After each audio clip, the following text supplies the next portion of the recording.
Khorne here, and today I will be sharing with you how to build your Chaos Dwarf settlements.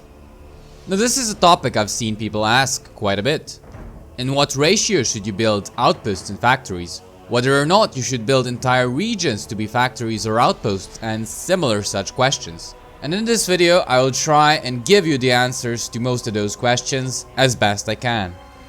If you didn't know, the Chaos Dwarfs have 3 different settlement types: towers, factories, and outposts. Towers can only be constructed in province capitals, while factories and outposts can be constructed in any settlement type, but can grow only to tier 3. Towers act the exact same as any other tier 5 settlements for the other races. It provides you with buildings that increase your hero's capacity, buildings to recruit high tier units, buildings to increase your lord recruit rank, buildings which infinitely increase your wins reserves, and buildings which further boost the usage of your raw materials. Outposts have a unique infrastructure chain, which gives you raw materials, and factories have infrastructure buildings, which increase the amount of raw materials you gain, and convert that raw material into armaments and income. Now, when it comes to which settlement type you want to have, the first thing to keep in mind is that you always want to have towers. Towers are invaluable and present the backbone of your empire, and you will always want to have them, especially if you want to make the rest of your province into factories. Now, when it comes to factories and outposts, there are 2 ways of doing things. One is to build more outposts than factories, the way I prefer to go about it. And the second is to make more factories than outposts. There are various reasons for doing so, and it mostly comes down to the fact of what type of player you are and how you use your caravans. If you are an aggressive player who fights many battles, especially fighting those battles manually, so you get a higher post-battle loot option and uses caravans to gain labor, then you will want to have more outposts than factories. This is because you will usually have labor to spare and will get more raw materials from your outposts. You just have to be a bit more careful when it comes to managing your public order. Now, when it comes to building mostly factories, you will do so if you are newer to the Chaos Dwarfs, are a fairly passive player who doesn't fight many battles, prefers to auto-resolve and uses caravans for whatever is best at the time, then you will want to construct more factories. This is because factories have a building chain which increases raw material output of your outposts, regardless of the amount of labor you have. Doing things this way, you will lower the amount of public order negatives you will receive from labor, and will require less labor for the amount of raw materials you can acquire. But at the same time, you will gain a drastically lower amount of raw materials.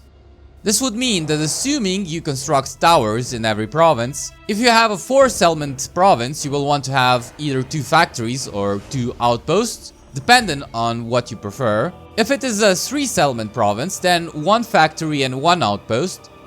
And if it is a 2 settlement province, then you can go either way between factory or outpost. Although this only goes for the ratio in which you want to construct these settlement types for provinces in general, but there are also other factors to take into consideration. Factories are more defendable than outposts, as they have a minor settlement battle and a better garrison, so construct factories in highly contested regions. Ports also increase the amount of armaments and income your factories can produce, so construct factories for ports always, unless it is a province capital, then get a tower.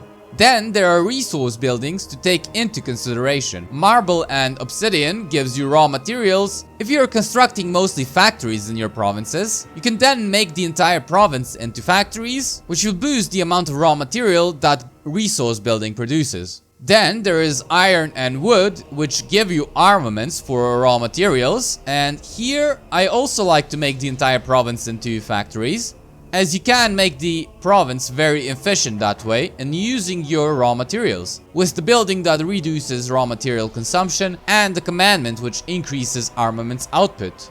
As a side bonus, if you're interested in doing a bit of shenanigans with the Chorf economy, there are a few traits and followers you can get to increase the income of your armaments or income in general.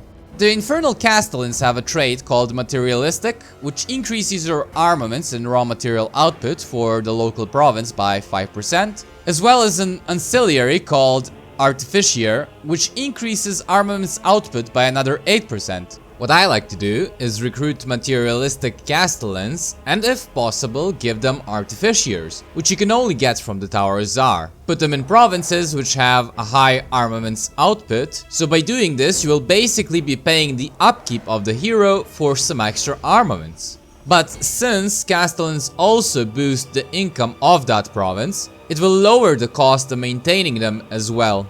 Sadly, seeing as how you can only do this later on in the campaign, when you have more hero capacity than you can realistically use, it is not all that amazing, but still rather fun seeing a single province make you thousands of armaments. There is also the combination of Selfish Lords and Greases' defeat rate, which increases the income of your province by 25%. And since you don't have supply lines, you can stack these lords in your high income provinces to indefinitely increase your income. And let's not even mention the fact you can have infinite armaments and raw materials by reducing the construction cost for buildings by more than 100%.